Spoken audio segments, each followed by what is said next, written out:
BSY ಮಾತಿಗೆ ತಿರುಗೇಟು ನೀಡಿದ ಲಕ್ಷ್ಮಣ ಸವದಿ. ಮುಂದಿನ ಪ್ರಧಾನಿ ಯಾರಾಗುತ್ತಾರೆ ಎಂದು ಕೇಳಿ ಯಡಿಯೂರಪ್ಪಗೆ ಬೆವರಿಳಿಸಿದ್ದಾರೆ.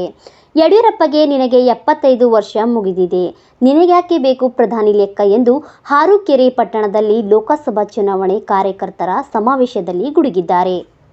ಪ್ರಿಯಾಂಕಾ ಜಾರಕಿಹೊಳಿ ಪರ ಪ್ರಚಾರ ಕಾರ್ಯಕ್ರಮದಲ್ಲಿ ಮಾತನಾಡಿದ ಲಕ್ಷ್ಮಣ ಸವದಿ, ಬಿಜೆಪಿಯಲ್ಲಿ 75 ವರ್ಷವಾದರೂ ರಾಜಕೀಯ ನಿವೃತ್ತ ಘೋಷಣೆ ಇದೆ. ಈ ಲೆಕ್ಕ ಯಾಕೆ ಹಾಕುತ್ತೀಯೇ ಯಡಿಯೂರಪ್ಪ? ಮೋದಿ ಪ್ರಧಾನಿ ಆದರೆ 2 ವರ್ಷ 75 ವರ್ಷ ಮೋದಿಯವರಿಗೆ ಆಗುತ್ತೆ, ಆಮೇಲೆ ಯಾರಾಗುತ್ತಾರೆ ಎಂದು ಕೇಳಿದ ಲಕ್ಷ್ಮಣ್ ಗುಡುಗಿದ್ದಾರೆ. ಯಡಿಯೂರಪ್ಪನವರ ನಿಮ್ಮಲ್ಲಿ ಒಂದು ಪದ್ಧತಿ ಅದ, 75 ವರ್ಷ ಆದ್ಮೇಲೆ ರಾಜಕೀಯ ನಿವೃತ್ತಿ ತಗೋಬೇಕು ಅಂತ ನಿನ್ನೂ ಕುಡಿಸ್ಯಾರ, ಈಶ್ವರಪ್ಪನು ಕುಡಿಸ್ರ,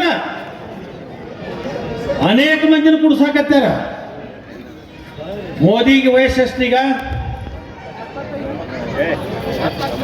73 ಚಾಲು ಐತಿ. 2026ನೇ ಇಸ್ವಿಗೆ ಅವ್ರಿಗೆ 75 ವರ್ಷ ಆಕೈತಿ. ಅವ್ರ ನಿವೃತ್ತಿ ತಗೊಂಡ ಮೇಲೆ ನೀವ್ಯಾರು ನಿಮ್ಮ ಪಕ್ಷದ ಮುಖಂಡರು ಮಾಡ್ತೀರಿ? ಗಂಡಸ್ತಾರಿದ್ರೆ ನೀನು ಹೇಳ. ಪ್ರಶ್ನೆ ಮಾಡ್ತಕ್ಕಂಥವ್ರು ನೀವು ಹೇಳ್ಬೇಕಲ್ಲ. ನೀವು ನಾಳೆ 4 ವರ್ಷ ಆದ್ಮೇಲೆ ಕರ್ನಾಟಕದ ಸಾರ್ವತ್ರಿಕ ಚುನಾವಣೆ ಬಂದಾಗ ನಾವು ನಿಮಗೆ ಮತಗಳನ್ನು ಕೊಡ್ಲಿಕ್ಕೆ ಈ ರಾಜ್ಯದ ಜನ ಸಿದ್ಧ ಆದಾಗ ನೀವು ಹೇಳಬೇಕಾಗತ್ತೆ. 2028ನೇ ಇಸ್ವಿಗೆ ನಮ್ಮ ಪಕ್ಷದ ಮುಖ್ಯಮಂತ್ರಿ ಅಭ್ಯರ್ಥಿ ಅಂತ ಹೇಳಿ ನೀವು ಘೋಷಣೆ ಮಾಡ್ತೀರೇನು?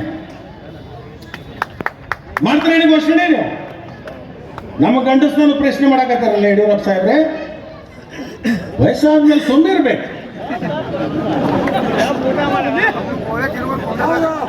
ಇನ್ನು ಚುನಾವಣೆ 7ನೇ ತಾರೀಕು ತನಕ ಅದ.